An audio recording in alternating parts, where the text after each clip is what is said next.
नमस्ते दोस्तों, मैं हूं कुशल शर्मा। आप देख रहे हैं कुशल क्लासेस।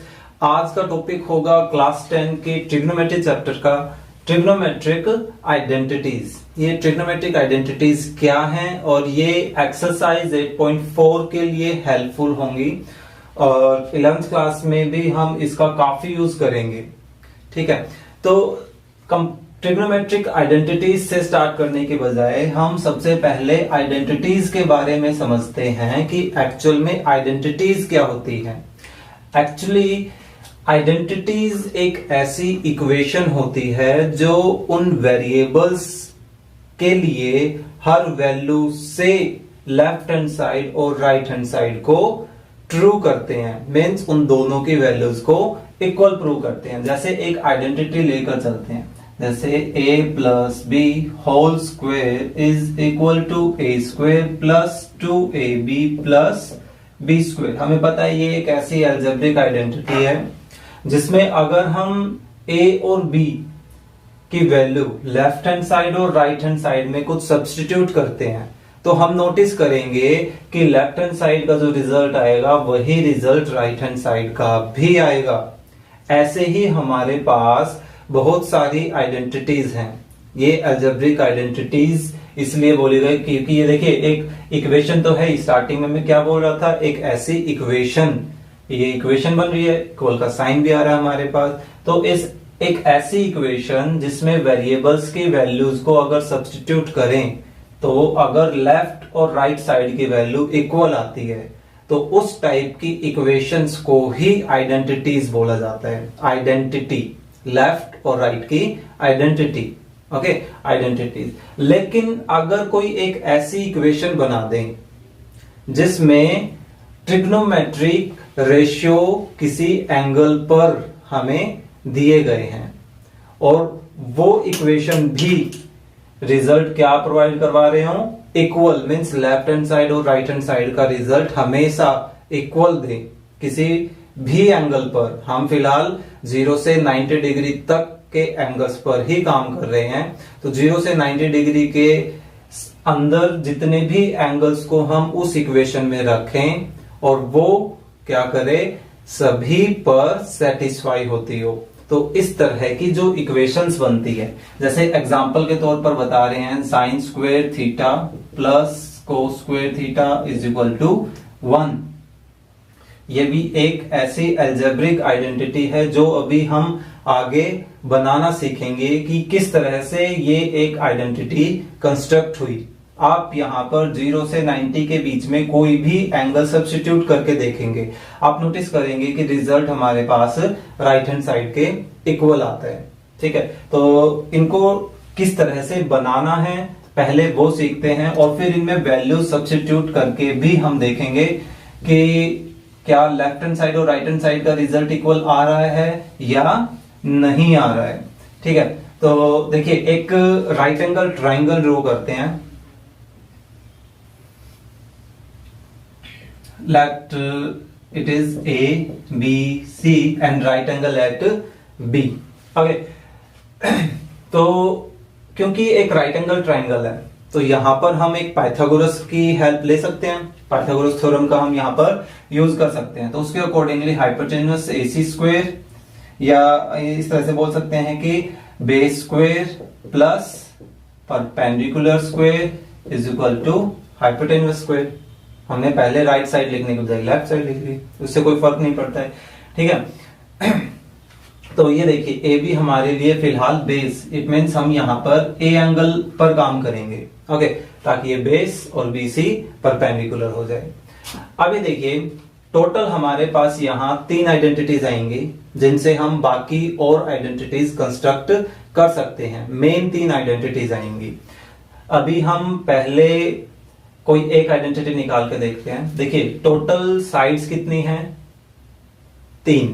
ओके, अब कोई एक आइडेंटिटी बनाने के लिए आप इनमें से कोई भी एक साइड को पिक कर लीजिए। फिलहाल मान लीजिए सबसे पहले हम हाइपोटेन्यूस को पिक कर रहे हैं AC, और हमें क्या करना है, हमें AC स्क्वायर से डिवाइड करना है लेफ्ट हैंड साइड और राइट हैंड साइड दोनों ही तरफ। Divide both sides by AC square. So divide करने से देखिए ये AB स्क्वेयर को भी डिवाइड करेगा, then BC square divided by AC square and AC square divided by AC square.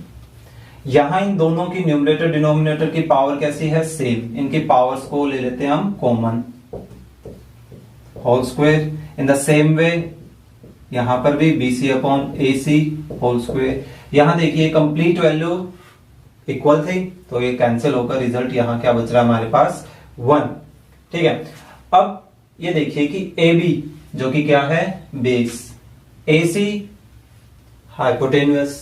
तो बेस अपॉन हाइपोटेन्यूस किसके इक्वल होता है, कौन से ट्रिग्नोमेट्रिक रेशियो के इक्वल होता है, ये होता है हमारा कोस।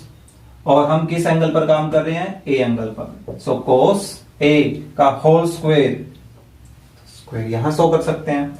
ठीक है, इसी तरह से ये देखिए BC क्या है, परपेंडिकुलर अपॉन हाइपोटेन्यूस। तो परपेंडिकुलर अपॉन हाइपोटेन्यूस क्या होगी, साइन ए एंगल पर, इसका स्क्वायर है स्क्वायर। ये देखिए हमारे पास क्या आ गया 1। तो इस तरह से हमारे पास क्या मिल गई, एक आइडेंटिटी। ये उन तीन में से एक आइडेंटिटी है। इसी तरह से इस बार जो सेकंड आइडेंटिटी है वो निकालने के लिए हम क्या करेंगे, परपेंडिकुलर या बेस में से किसी एक से डिवाइड करके देखते हैं। अभी हमने हाइपोटेन्यूस से डिवाइड किया था, नेक्स्ट टाइम चलिए अब हम डिवाइड करते हैं बेस से। इसको बना देते हैं अब AB। अब हम किससे डिवाइड कर रहे हैं, बेस से डिवाइड कर रहे हैं। सो वही पाइथागोरस रहेगा, हमें अब बस हाइपोटेन्यूस के बजाय बेस के स्क्वायर से डिवाइड करना होगा। तो देखिए क्या इफेक्ट पड़ता है, AB square divided by AB square, BC square divided by AB square, AC square divided by AB square. अब ये तो कंप्लीट कैंसिल, यहां आ गया 1 प्लस इन दोनों की पावर्स लेते हैं कॉमन, और ऐसे ही यहां पर भी। ठीक है, ये तो हमारे पास 1 सेम। अब देखिए BC परपेंडिकुलर, AB हमारे पास बेस। तो परपेंडिकुलर अपॉन बेस क्या होता है, टेंजेंट, और ए एंगल पर काम करें तो square. AC hypotenuse, AB base. So hypotenuse upon base ये किसके इक्वल होता है, सेकेंट, सेक ए। तो ये आ गई हमारे पास सेकंड आइडेंटिटी। ठीक है, अब हम क्या करेंगे, इस बार हमारे पास देखिए ए, हम हाइपोटेन्यूस पर काम कर चुके हैं, परपेंडिकुलर पर काम कर चुके हैं। अब हमें किस पर, सॉरी परपेंडिकुलर नहीं, हम बेस पर काम कर चुके हैं। अब हमारे बचता है परपेंडिकुलर। तो परपेंडिकुलर को लेकर चलते हैं और यहां पर परपेंडिकुलर से डिवाइड करते हैं। So divided by BC square, so BC square. तो देखिए क्या बनेगा, AB upon BC whole square, direct power common ले, BC square upon BC square, ये कैंसिल हो जाएगा। AC square upon BC square, दोनों की पावर हमने कॉमन ली, ये पोर्शन तो कैंसिल, तो यहां तो 1 आएगा हमारे पास। ठीक है, AB is base and BC हमारे पास perpendicular. So base upon perpendicular क्या होता है, ये होता है हमारा कोटेंजेंट, और ए एंगल पर काम करें। So cot plus 1 is equal to AC hypotenuse upon BC perpendicular. तो हाइपोटेन्यूस अपॉन BC क्या होता है, कोसेक। सो ये आ गया कोसेक A, यानी कि कोसिकेंट A स्क्वायर। तो ये आ गई हमारी थर्ड आइडेंटिटी। आगे अब हमें इन पर काम कैसे करना है, इन तीनों आइडेंटिटीज को तो हमें ध्यान रखना है। उन तीनों आइडेंटिटीज को अब एक साथ लिखकर चलते हैं। देखिए कि अब मैंने स्टार्टिंग में बोला था कि हर एक आइडेंटिटी से हम आगे और आइडेंटिटीज कंस्ट्रक्ट कर सकते हैं। कैसे, हमें बस शिफ्टिंग करनी है। शिफ्टिंग में कैसे करेंगे, तो ये देखिए एक एक करके हम फिर से आइडेंटिटीज को लेकर चलते हैं। देखिए फर्स्ट आइडेंटिटी क्या थी हमारे पास, sine square A plus cos square A is equal to 1। कोई बात नहीं, कोस स्क्वायर वहां पहले लिखा हुआ था, साइन हम ऐड ही कर रहे हैं तो उससे कोई फर्क नहीं पड़ेगा, कम्यूटेटिव प्रॉपर्टी लग गई इधर। ठीक है, तो अभी देखिए कि अगर हमें इस आइडेंटिटी से कोस की वैल्यू को फाइंड आउट करना है, कोस स्क्वायर ए, तो वो किसके इक्वल हो जाएगा, साइन को हमें दूसरी तरफ शिफ्ट करना होगा, ये बन गया साइन स्क्वायर ए। जबकि हमें वैल्यू किसकी चाहिए, कोस की, तो उस कंडीशन में कोस ए किसके इक्वल हो जाएगा, इधर लग जाएगा रूट। सो ये बन गया हमारे पास square root of 1 minus sine square A. In the same way अगर हमें यहां से साइन ए की वैल्यू निकालनी है तो वो हमारे पास क्या हो जाएगा, 1 माइनस कोस स्क्वायर ए। ये हो गया। तो हमने क्या किया, एक ही इक्वेशन से 2 या 3 टाइप जो भी हम निकालना चाहते हैं इनमें से शिफ्टिंग करके बची हुई क्वांटिटीज को हमारे रिक्वायर्ड क्वांटिटीज निकाल सकते हैं। ऐसे ही हम एक और आइडेंटिटी क्या थी कि 1 plus tan square A is equal to second square A. लेकिन अगर हमें tan की वैल्यू निकालनी हो तो सेकंड स्क्वायर किसके इक्वल है, 1 प्लस tan स्क्वायर ए। अगर हमें tan स्क्वायर की वैल्यू फाइंड आउट करनी है तो tan स्क्वायर ए किसके इक्वल हो जाएगा, सेकंड स्क्वायर ए। 1 उधर जाकर सब्ट्रैक्ट करेगा माइनस, और अगर हमें सिर्फ tan की वैल्यू निकालनी है तो इधर क्या लग जाएगा, रूट। इसी तरह से थर्ड क्या है हमारे पास, 1 प्लस कोट स्क्वायर ए, जो कि किसके इक्वल था, कोसेक स्क्वायर ए के इक्वल। तो उसी तरह से अगर हमें कोसेक की वैल्यू निकालनी है तो यहां से स्क्वायर हटाएंगे तो इधर क्या लग जाएगा, लेफ्ट हैंड साइड में स्क्वायर रूट। और यहां से सिर्फ कोट स्क्वायर की वैल्यू निकालनी है तो 1 को उधर शिफ्ट कर दीजिए, तो ये क्या बन गया, कोसेक स्क्वायर ए माइनस 1। और वही बात स्क्वायर हटा के इधर क्या लग जाएगा, रूट लग जाएगा। तो अब देखिए 8.4 एक्सरसाइजेज में हमें इन तीनों आइडेंटिटीज की तो जरूरत पड़ेगी ही, साथ साथ हमें सिंगल पावर या कोई भी पावर के रूप में जो अब तक करके आ चुके हैं रिलेशंस ट्रिग्नोमेट्रिक रेशियोज के बीच में, उनकी भी जरूरत है। जैसे मैं एक बार फटाफट उसको रिकॉल कर लेता हूं। देखिए साइन जो है, साइन ए बोल दीजिए, वो हम 1 अपॉन कोसेक ए की को लिख सकते हैं, क्योंकि हमें पता है कि साइन और कोसेक दोनों एक दूसरे के क्या हैं, रेसिप्रोकल। तो कोसेक को ही हम यहां पर लिख के देखें 1 अपॉन ये क्या हो जाएगा, साइन ए। इसी तरह से हम नोटिस करेंगे कि जो कोस है वो कोस एक्चुअल में सीकेंट ए का रेसिप्रोकल है। एंगल आपको सेम रखना है हर कंडीशन में, ये चीज ध्यान रखिएगा। और इसी तरह से सेक ए क्या हो जाएगा, 1 अपॉन कॉस के इक्वल, सेम आ गया। फिर 10, अब ये देखिए यहां 10 जो है वो 2 क्वांटिटीज से मिलकर बना है, क्या, साइन और कोस की वैल्यू से, साइन डिवाइडेड बाय कोस। यानी कि अगर हमें 10 को साइन और कोस के फॉर्म में रिप्रेजेंट करना है तो हम कहेंगे sine A divided by cos A. और अगर हम उसको कॉट में कन्वर्ट करना चाहते हैं तो हमें पता है कि टेंजेंट और कोटेंजेंट एक दूसरे के क्या है, रेसिप्रोकल। इसी तरह से कोट की वैल्यू को भी हम ये बता सकते हैं, कोट क्या होगा, कोस अपॉन साइन। और या हम ये बोल सकते हैं कि 1 अपॉन टेन ए। टेंजेंट और कोटेंजेंट की आपस में जो रिलेशन है वो रेसिप्रोकल की रिलेशन होती है ना। तो एक्चुअल में अब आगे जो एक्सरसाइज है उस एक्सरसाइजेज में इन सभी रिलेशंस की हमें जरूरत पड़ेगी। क्वेश्चंस आएंगे कि किसी एक रेशियो को किसी दूसरे ट्रिग्नोमेट्रिक रेशियो में हमें कन्वर्ट करना है। जैसे कि अगर हमें कोई एग्जांपल गिवन है, देखिए एक एग्जांपल लेकर चलते हैं। इसमें मान लीजिए हमें सीकेंट थीटा को कोटेंजेंट थीटा में कन्वर्ट करना है। ओके, सो एक्सप्रेस करने की बात आ रही है कि express secant theta into cotangent theta.